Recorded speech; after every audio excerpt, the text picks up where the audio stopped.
Proper DIY has teamed up with the Tile Warehouse to produce a plethora of how-to videos for tiling that you'll find on the Tile Warehouse website. So in this video, I'm going to use some of that material to describe to you what tools and equipment you're going to need to get started and how to measure a room for tiling so you can order everything you need to get yourself going.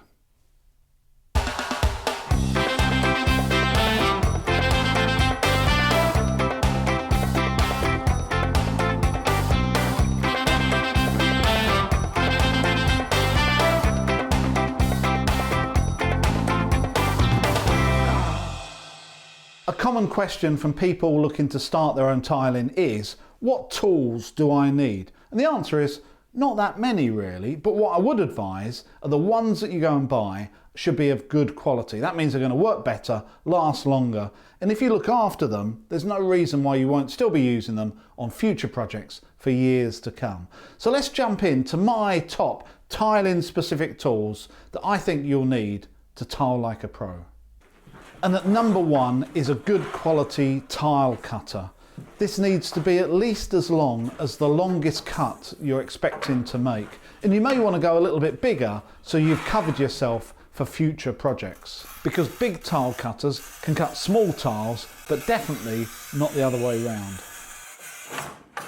This will probably be your main tool, so look at it as an investment rather than a cost. The one I've got here will cut tiles up to 2 foot long or 600 millimeters and up to 12 millimeters or ½ inch thick. And to finish the cuts off, a tiling file will help you create a nice smooth finish.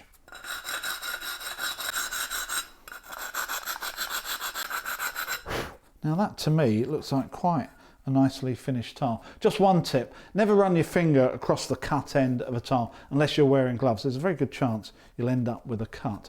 So we've prepared our tile, so we need to mix up some adhesive to get it onto the wall or the floor. And for that, I would highly recommend purchasing a paddle mixer like this. This is the sort of thing that fits on the end of a cordless drill. And this will take the effort out of mixing for you. It's going to speed it up and means that the end product is going to be a lot more consistent if you use one of these. Once your adhesive is mixed, to get it on the floor or the wall consistently, I would also recommend using a notched trowel. This is going to lay a bed of adhesive of the right thickness behind every tile, which will make your finished tiling a lot flatter and a lot more consistent. Not necessarily a tool, but definitely a required consumable are tile spacers, the correct size for the tile you're using. To also cut around objects, a tile scribe and nippers can come in really useful to shape tiles around awkward corners.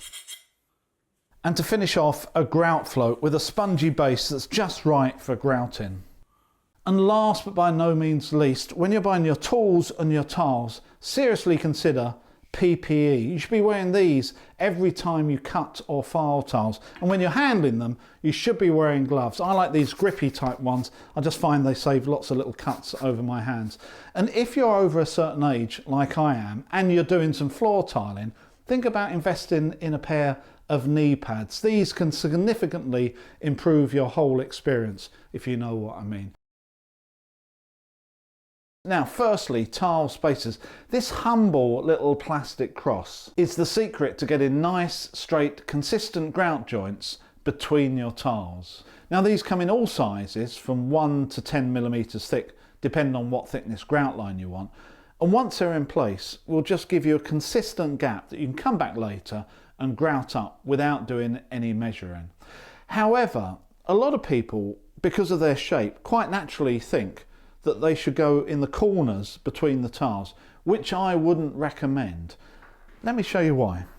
These just look like they should be just sitting in the corner, and that means that they can work in every direction. And to be honest with you, when you set it up like that, it does actually look like they work quite nicely. However, there's 2 or 3 reasons why I wouldn't necessarily do it this way. Firstly, it's okay on a board like this, but the tiles aren't actually touching the wall. There's an adhesive layer between the tile and the wall. So just to mirror that, we're just going to pack this out a little bit because there is going to be a little bit of a layer between the two. Now, if we put that back in now, if the tile spacer is pushed all the way back to the wall, then it's not actually doing anything because this adhesive layer is keeping the tile away from it. Similarly, if the spacer is too far forward near the front of the tile, there's hardly any coverage for grout, and that could well pop out in the future and you'll end up with little holes in your grout lines. If you've got them in the corners as well, they're also really difficult to get out. Once that adhesive is set, to get these out from the corners means that you're pushing something in there and you can easily damage the tile. So I would always recommend, rather than putting them in the corners, just to use them sticking out in this direction. And that means that they're really easy also to take out and reuse. The other little product I would highly recommend to help get your floor tiles flat, although it can be used on wall tiles as well, is the leveling wedge system. And it looks like this. It comes in two parts. The first part, the clip, sits underneath adjacent tiles, and then the wedge is forced in, bringing them level. Once everything's got some strength, the wedge can be removed and reused, and the clip stays in, but with the top being knocked off, which means it's completely invisible and be grouted over so you'll never see it again. The great thing about these is that they can actually space your tiles like the spacers we saw just now, but will also align your tiles with each other, making a flatter, more consistent, even surface. They're really easy to use, with the clip being pushed into the adhesive layer and the wedge being tightened up just by hand.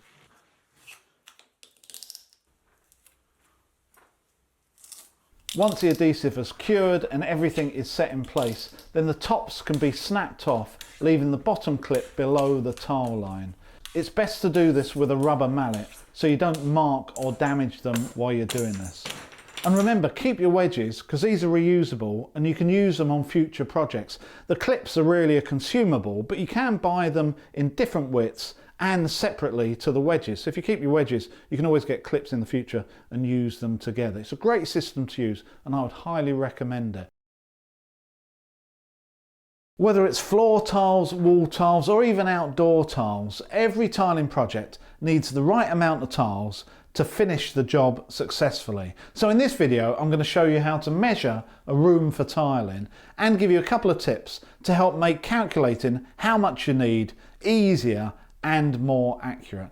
Obviously the first thing we're going to need is something to measure with, and I would highly recommend a 5 meter tape like this one, which is easy to use and long enough to suit most rooms. A tape measure like this reads in both metric and feet and inches, and although there's no particular reason why you can't still measure in feet and inches, all the tiles in the UK these days will be sold per square metre. So if you're going to do this calculation manually, I would suggest not only keeping with the metric system, but keeping everything measured in metres, not centimetres or millimetres, because it's very easy to get the zeros messed up. And before you know it, you're ordering a whole lorry load of tiles just to tile your downstairs toilet. So let's run through a couple of examples of me measuring up my walls here in my bathroom.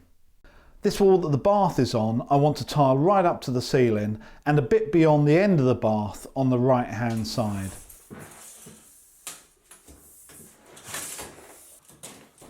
So that dimension is 1.8 metres.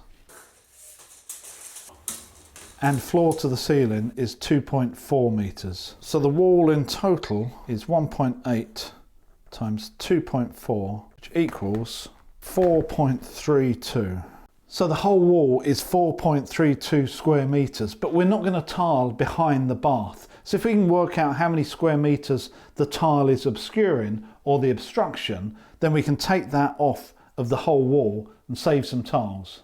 So the obstruction, which is actually the bath, is 1.6 metres long by just over half a metre high, which equals 0.864.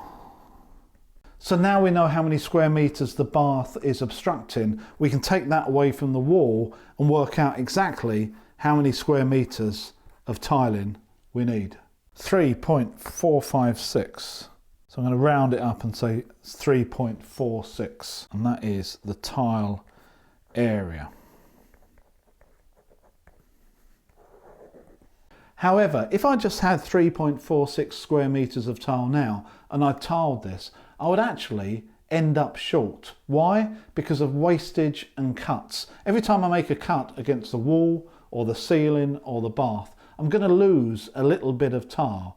Now, to get around that, we need to add some tiles in to cover us for that wastage. And I would recommend adding in 10% to that number just to cover you for that. So we need 3.8 square meters of tiles.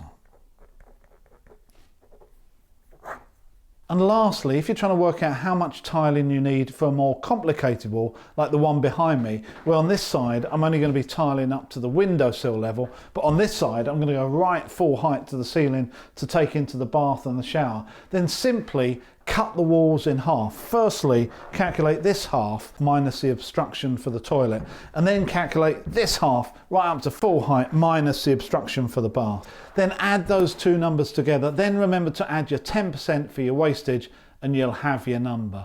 So I hope I've helped you work out exactly how many tiles you need for your project, and I will see you in the next video.